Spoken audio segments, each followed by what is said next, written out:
ओम नमो भगवते वासुदेवाय. सार्थ सुबोध ज्ञानेश्वरी. लेखन व वाचन सौ मनीषा भास्कर अभ्यंकर, महाराष्ट्र, मिरज 416410. अध्याय 11.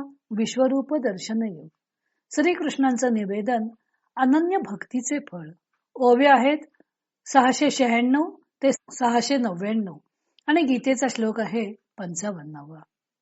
ज्ञानाचे तत्वतः स्वरूप काय आहे व विश्वरूप दर्शन म्हणजे काय ते स्पष्ट केल्यावर भगवंत अनन्य भक्तीचे काय फळ मिळते ते सांगत आहेत.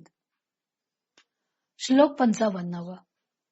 मत्कर्मकृत मत्परमो मद्भक्त संग वर्जित नैर्वैर सर्वभूतेषु यस्य मामेति पांडव. हरि ओम तत्सदिति श्रीमद्भगवद्गीतासु उपनिषत्सु ब्रह्मविद्यायां योगशास्त्रे श्रीकृष्णार्जुन संवादे विश्वरूप दर्शन योगो नाम 11. हे पांडवा, मतप्रित्यर्थ कर्म करणारा, मी ज्याचे प्राप्तव्य आहे असा माझा भक्त, संसार संग रहित सर्व भूतांच्या ठिकाणी मित्रभाव असलेला असा जो पुरुष असेल तो मजप्रत येतो. जो मजची एक लागी कर्मे वाहत असे अंगी, जया मज वाचवणी जगी गोमटे नाही. जो भक्त माझ्या एकट्या करता शरीराने कर्मे आचरतो आणि ज्याला जगामध्ये माझ्या वाचून दुसरे काही चांगले नाही. दृष्टादृष्ट सकळ जयाचे मीची केवळ, जेणे जिणयाचे फळ मजची नाम ठेविले. ज्याचा इहपर लोक हे सर्व केवळ मीच होऊन राहिलो आहे व ज्याने आपले जगण्याचे प्रयोजन माझीच प्राप्ती होणे हेच ठरवले आहे. मग भूते हे भाष विसरला, जे दिठी मीची आहे सुदल, म्हणून निर्वैर जाहला सर्वत्र भजे. तो प्राण्यांच्या कल्पनेची गोष्ट विसरला, कारण त्याच्या दृष्टीला माझ्याशिवाय दुसरा विषय नाही, म्हणून तो निर्वैर झाला. आता तो सर्व ठिकाणी मला ओळखून माझी भक्ती करतो. ऐसा तो भक्तू होये तयाचे त्रिधातुक हे जे जाये, ते मीची होऊन ठाये पांडवाग. अरे अर्जुना, असा जो भक्त आहे त्याचे हे शरीर ज्यावेळी पडते त्यावेळी तो मीच होऊन राहतो. भगवंत अर्जुनाला सांगत आहेत की जो भक्त माझ्या संतोषा करताच सर्व कर्मे करतो, मत परायण होतो, आसक्ती टाकून सर्व प्राणी मात्रांशी समभाव ठेवतो, तो भक्त मत स्वरूप होतो.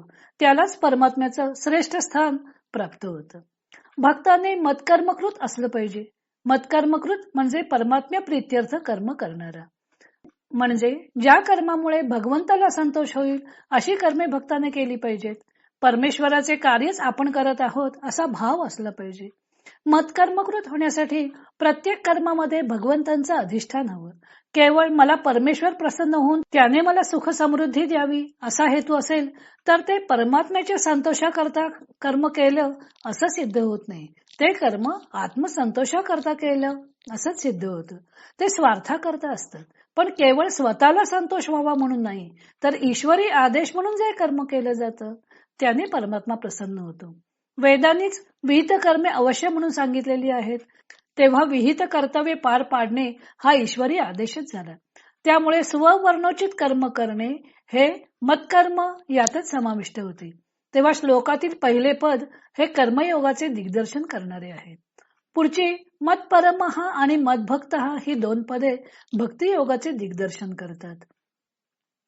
मतपरमः म्हणजे परमात्म्याशिवाय जगात दुसरं काहीही नाही असं वाटणं, म्हणजेच सर्व भूती परमात्म्यालाच पाहणं. असा मतभक्त हो असे भगवंत अर्जुनाला सांगत आहेत.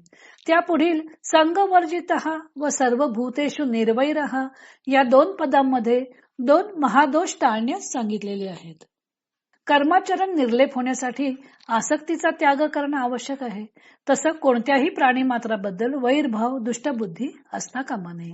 ही दोन पथ्ये पाळणे आवश्यक आहे. स माम एती या पदांमध्ये असा तो भक्त माझ्या प्रत येतो अशी याची फलश्रुती सांगितलेली आहे. या श्लोकात विश्वरूप दर्शनाचा व व्यक्तोपासनेचा भगवंतांनी उपसंहार केलेला आहे. या श्लोकात गीतेतील भक्ती मार्गाचे स्वरूप स्पष्ट होतं. त्यातून भक्तियोग हा कर्मत्याग पर नसून ते कर्मयोगाचेच अंग आहे हेही सिद्ध होतं. कारण भगवंत सांगत आहेत की भक्त मत्कर्मकृत म्हणजे माझ्या प्रित्यर्थ कर्म करणारा असतो. असे कर्म ज्यावेळी सर्व प्रकारची आसक्ती नाहीशी होते त्यावेळीच होऊ शकतं. सर्वत्र समभाव हे भक्तीचं वैशिष्ट्य आहे. एकूण अनासक्ती आणि समभाव ही भक्ती योगाची महत्वाची 2 अंग झाली. अनासक्ती आणि समभाव असेल तर परमात्म्या प्रित्यर्थच कर्म केले जाऊ शकतं. कर्म व भक्ती यांचा संयोग ज्ञानात परिणत होतो. त्यामुळे कर्म अधिक भक्ती अधिक ज्ञान बरोबर कर्मयोग असं कर्मयोगाचं रसायन तयार होतं. हा श्लोक गीताशास्त्राचा सारभूत श्लोक आहे असं शंकराचार्य म्हणतात. ज्ञानदेवानी 4 ओव्यांमध्ये या श्लोकाचा अर्थ स्पष्ट केलेला आहे. शरीराने कर्मे करायची ती एका परमात्म्या प्रित्यर्थ, कारण भक्ताला परमात्म्याशिवाय दुसरे काहीही दृष्टोत्पत्तीस येत नाही. जिवंतपणी अथवा मृत्यूनंतरही एक परमात्माच त्याचं प्राप्तव्य असतं. परमात्मा प्राप्ती हेच त्याचं केवळ एक ध्येय असतं. सर्व प्राणी मात्र त्याला फक्त परमात्म्याचंच अस्तित्व जाणवत असतं. त्यामुळे भूते ही भाषाच जणू काही तो विसरून जातो. आता त्याच्या दृष्टीने परमात्म्याशिवाय दुसरं कोणीच नसल्यामुळं त्याला शत्रू असा कोणी राहिलेलाच नाही. असा भक्त कफ पित्त वात असे त्रिधातुक शरीर नाहीसे झाले तरी परमात्मा स्वरूप होऊन राहतो. तेव्हा भक्ताने ज्ञान झाल्यावरही अनन्य भाव्याने परमात्म्याचीच उपासना करावी अशी भगवंताने ज्ञानोत्तर भक्ती सांगितलेली आहे. पुढे ज्ञानदेव संजय मुखाने या अध्यायाचा समारोप करत आहेत. तो भाग आपण उद्या पाहू.